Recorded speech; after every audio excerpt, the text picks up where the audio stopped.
Magandang araw sa inyo mga kabayan at kaibigan. Ito po si Jamie Iris na maghahatid sa inyo ng latest travel updates na meron po tayo dito sa Pilipinas ngayong November 19. Just in from Inquirer.net.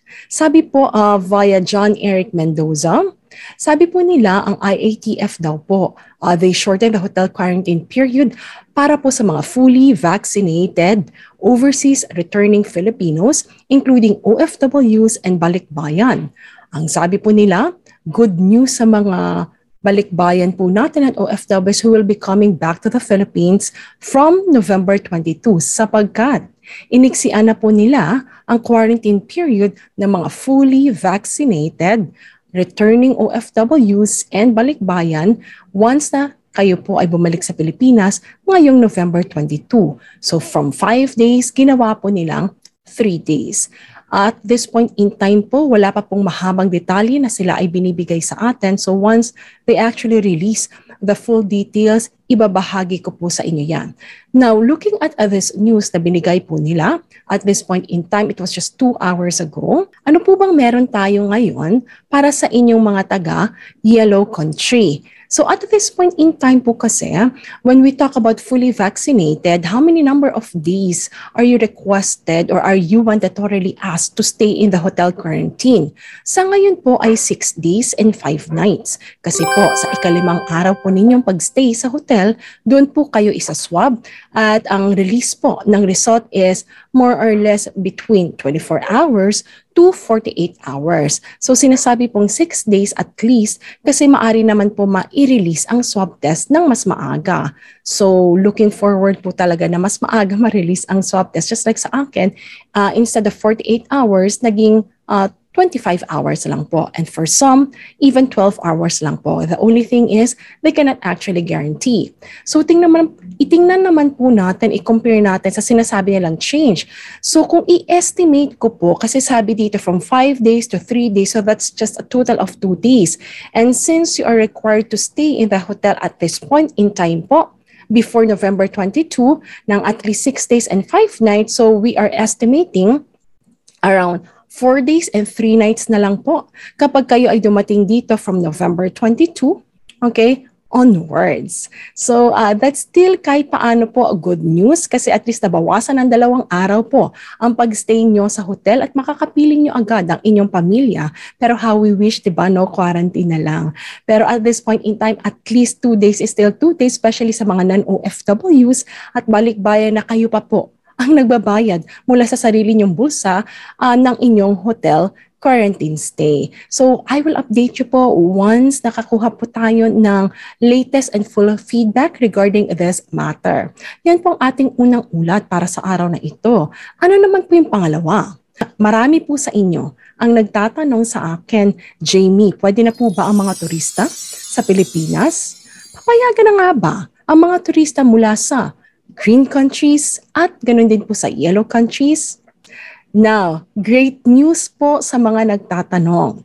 Ito po ang latest news na galing po sa PTV na mula din po sa Department of Tourism. So they just released this today, 4 hours ago. Ang sabi po dito ay, ang Department of Tourism, according to Secretary Berna Romulo Puyat, they announced today, November 19, that the IATF has approved the entry of fully vaccinated tourists from green list countries, territories, or jurisdiction.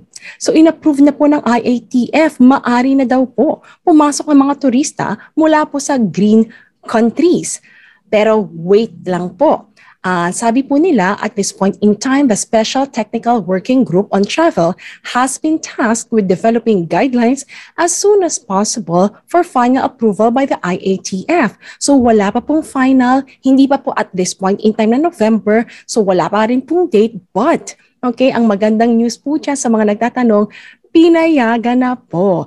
As to the date and how, at iba pang protocols and guidelines, intayin po natin yan. I believe they will just be releasing it in just few days po or in a week's time, in time po sa December. So I'm quite happy din po kasi at least yung ibang mga kababayan po natin at na nagtatanong kasi may mga kilala, kaibigan o mga mahal sa buhay na foreigners na nais po pumunta sa Pilipinas ay makakabalik na po kung kayo ay from the green country. So kung fully vaccinated po yan or partially po, intayin po natin yung guidelines na manggagaling sa IATF. Now, Puyat also said the proposal to open leisure travel from green countries or those classified as low risk by the Department of Health will also be subject for strict conditions. So yun po yung ating aalamin later on. Meanwhile, paano naman po ang mga turista natin na galing sa yellow countries? Ito po ang sabi nila. The Department of Tourism will collaborate with a small technical working group on travel on another proposal. Ano naman po itong proposal na ito? Ito po yung tinatawag nating vaccinated travel or ito po yung tinatawag na vaccinated travel lanes or bubbles as a special program for vaccinated tourists from yellow list countries who may be able to enter the country under certain restrictions and strict conditions. So that's still great news po. It means po it's in the works. So pinagpapalanuhan po nila. So looking forward, ganito din po kasi yung sinabi nila about the tourists from the green countries. Nung nakaraan po, kung inyong matatandaan, binanggit din po nila yan kasi maraming katanungan po when presidential spokesperson Harry Roque was being interviewed. And at the same time po, tinatanong siya na may possibility na ba na pumasok ang mga turista kasi different embassies are asking already po ang ating Department of Tourism Undersecretary. So ang tugon po nila that is being talked about at sinasabi din po nila na yun ang pinag-aaralan. So that at least if we will be opening the Philippines for tourism, andun pa rin naman po yung importansyang binibigay sa safety ng bawat isa. Yes, we do want our tourism to definitely rise up again at magsimula po, but at the same time, yung kaligtasan ng bawat isa sa Pilipinas, yun din naman po yung tinitingnan. So it really is a good news, a progress po for them to release this information na ang IATF finally, they approved. Ang mga turista po from the green countries ay maari nang pumasok sa Pilipinas. But then again, let us just wait po for further details kung ano po ang kumpletong detalye po nito. I'm quite excited din po ibalita ito sa inyo. But then again, we'll just wait until they finalize everything and ano po yung sinasabi nila na strict conditions. And then looking forward, pagkatapos po nilang ayusin ito, ay maayos naman po nila at ma-finalize ang para sa mga turista po from yellow countries for the vaccinated travel lanes or bubbles. And syempre naman po, last but not the least, bonus po na balita po natin, katulad po ng sinabi po nila last time, alam ko po marami rin po nagtatanong sa inyo, how come ang country namin from yellow country, hindi pa rin po kami nasa, kumbaga green country. Ang sabi naman po nila, just wait until December po kasi they're looking forward na yung restrictions natin in different parts of the Philippines po, like ngayon po yung alert level number 2. So meron na pong iilang mga probinsya at cities na nasa alert level number 2. So mas maluwag na po yun, malls are open, actually even children can go po sa mall.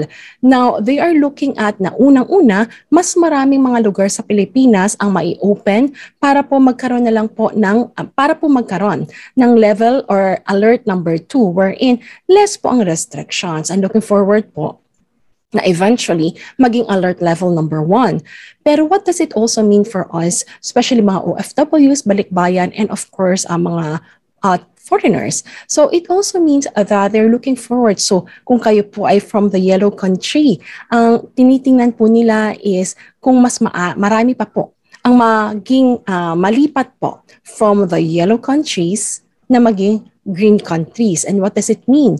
If you're fully vaccinated, then therefore, at makapag-present po kayo ng RT-PCR 72 hours before po ng inyong departure, then therefore, maari po kayong pagdating niyo po sa Pilipinas, wala na pong hotel quarantine. Self-monitoring lang po, 14 days, pag uwi niyo po sa Pilipinas. Siyempre, marami po sa atin na pauwi ngayong Disyembre na nais naman po mas mahaba ang panahon na makapili ang inyong mga pamilya at ma-enjoy naman ang vacation at hindi maubos sa hotel quarantine. At the same time po, makatipid na rin kasi napakagastos din po kung napakahaba ng panahon or araw na nasa hotel quarantine. So, antabayanan po natin yan because I believe yun po yung wino-workout po nila. So, once we get the updates, everyone, I will definitely let you know about that. So, with that, everyone, this is Jamie Iris, nag-uulat po at naghahatid sa inyo ng latest travel updates this November 19,